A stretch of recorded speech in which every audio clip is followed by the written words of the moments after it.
안녕하세요. 오늘 청취자분과 함께 좀 깊이 들여다볼 자료는요. 팔리 경전 중 하나인 아바야 왕자경입니다. 이 경전이 던지는 질문이 참 흥미로운데요. 깨달은 존재, 붓다는 과연 듣는 이에게 좀 불쾌할 수 있는 말도 할까? 바로 이겁니다. 네, 그렇죠.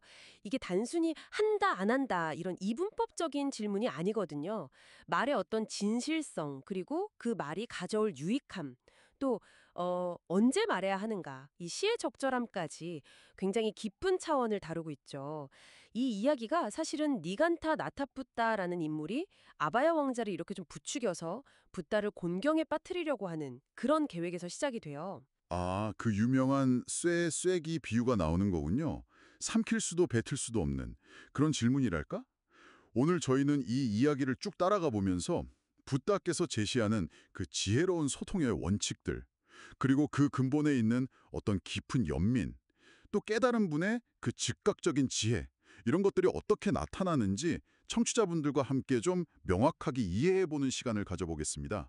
자, 바로 시작해볼까요? 네, 그 니간타 나타푸타가 아바야 왕자에게 제안한 계략이 뭐냐면요. 붓다에게 직접 가서 이렇게 물어보라는 거예요. 다른 사람에게 불쾌하고 마음에 들지 않는 그런 말을 하십니까? 딱 이렇게요. 아, 질문 자체에 뭔가 함정이 딱 있네요. 만약 그렇다 이렇게 답하시면요? 그러면 바로 이렇게 받아치라는 거죠. 아니 그렇다면 당신이랑 보통 사람이랑 다른 게 뭡니까? 보통 사람들도 기분 나쁜 말 하잖아요. 이렇게 따지라는 거였어요. 근데 반대로 아니다. 나는 그런 말 안 한다. 이렇게 답하시면 더 강력한 카드가 준비돼 있었죠. 오, 그건 뭐였죠? 그렇다면 왜 당신의 제자였던 데와다tta에 대해서 그는 지옥에 갈 운명이다, 구제받기 어렵다 같이 듣는 사람들이 아주 불쾌하게 느낄 만한 그런 예언을 하셨습니까? 이렇게 몰아붙이라는 거였어요. 실제로 그 말 때문에 데와다tta가 굉장히 불쾌했다는 점을 딱 이용하려고 한 거죠. 이게 이제 니간타 나타붓다 생각에는 목에 걸린 쇠쇠기처럼 붓다를 꼼짝 못하게 만들 거다. 뭐 이렇게 본 거예요. 이야, 정말 교묘한 계획이었네요. 그래서 아바야 왕자가 이 계획대로 붓다를 찾아갔나요? 네, 같습니다. 왕자가 다음 날 이제 붓다께 공양을 올리고 나서 아주 정중하게 그 질문을 던져요. 세존이 씨요.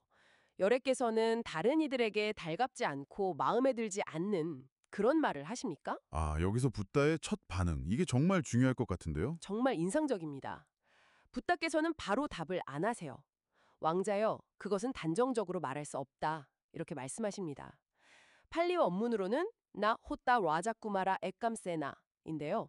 이게 그렇다 아니다 이런 흑백 논리를 딱 거부하신 거죠. 아, 그러니까 상황에 따라 다르다 이런 뉘앙스군요. 단수단 이분법을 넘어서는 접근이네요.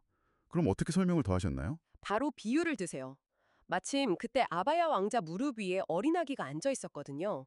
그 아기를 예로 드시면서 왕자여, 만약에 이 아기가 부주의해서 나무 조각이나 자갈 같은 걸 삼켰다면 어떻게 하겠는가?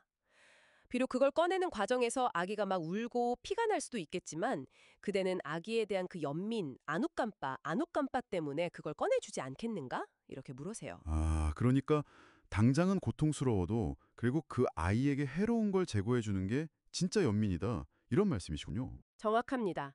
아바야 왕자도 당연히 네, 꺼내줄 겁니다. 아기에 대한 연민 때문입니다. 이렇게 답하거든요.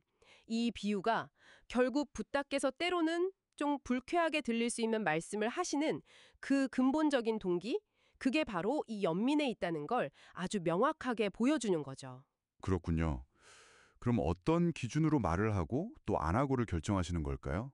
그 구체적인 기준이 궁금한데요. 네, 붓다께서 6가지 경구를 딱 제시하시면서 열애, 그러니까 깨달은 분의 기준을 설명해 주십니다. 핵심만 좀 요약해서 말씀드리면 열애는 오직 진실하고 그리고 유익한 말만 하신다는 거예요. 여기서 이제 2가지 경우가 중요해지는데요. 첫째는 진실하고 유익하지만 듣는 사람에게는 좀 불쾌한 말. 그리고 둘째는 진실하고 유익하면서 듣는 사람에게도 유쾌한 말. 이 2가지입니다. 아, 두 경우 다 일단 진실하고 유익하다는 건 공통점이네요. 그럼 차이는 뭔가요? 불쾌하냐, 유쾌하냐의 차이인가요? 네, 그 차이도 있지만 더 중요한 건 이 2경우 모두 열애는 때를 알아서 그 말을 한다는 점이에요. 적절한 시기를 본다는 거죠. 그러니까 진실성, 유익함, 여기에 더해서 시의 적절성. 이게 핵심 기준인 겁니다. 그리고 이 모든 판단의 가장 깊은 바탕에는 항상 중생에 대한 연민이 깔려 있는 거고요. 당연히 거짓되거나 유익하지 않은 말은 아예 고려 대상도 아니고요. 아, 진실하고 유익한 말 중에서도 불쾌하든 유쾌하든 때를 가려서 한다. 그리고 그 모든 것의 근본 동기는 연민이다. 이게 핵심이군요. 아바야 왕자는 이 설명을 듣고 어떻게 반응했나요? 이 답변들은 미리 다 준비해 두신 겁니까? 아니면 그냥 이 자리에서 바로 즉각적으로 떠오르는 것입니까? 어떻게 보면 깨달은 지혜의 본질에 대한 질문을 던진 거죠. 와, 그것도 정말 흥미로운 질문이네요. 즉흥적인 지혜냐, 아니면 잘 준비된 답변이냐? 부터께서는 이것도 다시 비유로 답을 하세요. 당시 아바야 왕자가 전차 제작이나 부품에 아주 정통한 전문가였거든요. 그래서 왕자에게 되물으십니다. 왕자요, 만약 누가 그대에게 전차의 여러 부품들에 대해서 물으면 그 답은 미리 생각해둔 것인가? 아니면 즉각 떠오르는 것인가? 아, 전문가니까 당연히 바로 답할 수 있다 뭐 이런 거겠죠? 그렇죠. 왕자도 저는 전차의 모든 부분을 다 잘 알고 있기 때문에 즉각적으로 답이 떠오릅니다. 이렇게 답해요. 그러자 붓다께서 설명하시죠. 그것과 마찬가지로 열애는 법의 요소, 그러니까 담마 다뚜라고 하는 진리의 근본 원리들을 완전히 꿰뚫어 알았기 때문에 질문을 받으면 그 자리에서 즉시 타나소하게 답변이 떠오른다. 이게 단순히 기억력이나 준비된 대본이 아니라 존재와 진리에 대한 완전한 이해에서 그냥 자연스럽게 흘러나오는 그런 즉각적인 지혜를 의미하는 거예요. 아, 결국 이 경전을 통해서 우리가 소통에 대해 정말 깊은 통찰을 얻게 되는 것 같아요. 단순히 듣기 좋은 말, 기분 좋은 말을 하는 게 중요한 게 아니라 그 말이 진실하고 상대에게 정말 이로운지, 그리고 그 바탕에 연민이 있는지, 마지막으로 가장 적절한 때를 아는 것, 이게 중요하다는 거네요. 또 아까 그 아기 비유처럼 정말 깊은 연면에서 비롯될 수 있다는 점이 참 인상 깊죠. 그리고 또 하나 어떤 완전한 알미라는 것은 미리 짜놓은 각본이 아니라 그냥 그 자리에서 샘솟는 지혜로 발현된다는 점, 이것도 중요한 메시지인 것 같습니다.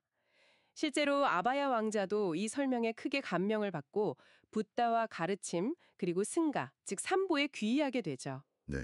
오늘 저희가 함께 살펴본 이 이야기는 소통이라는 게 단순한 정보 교환을 넘어서 말하는 사람의 어떤 동기, 그리고 내용의 진실성과 유익함, 또 타이밍, 이런 것들이 아주 복합적으로 작용하는 섬세한 과정이라는 걸 잘 보여주는 것 같습니다.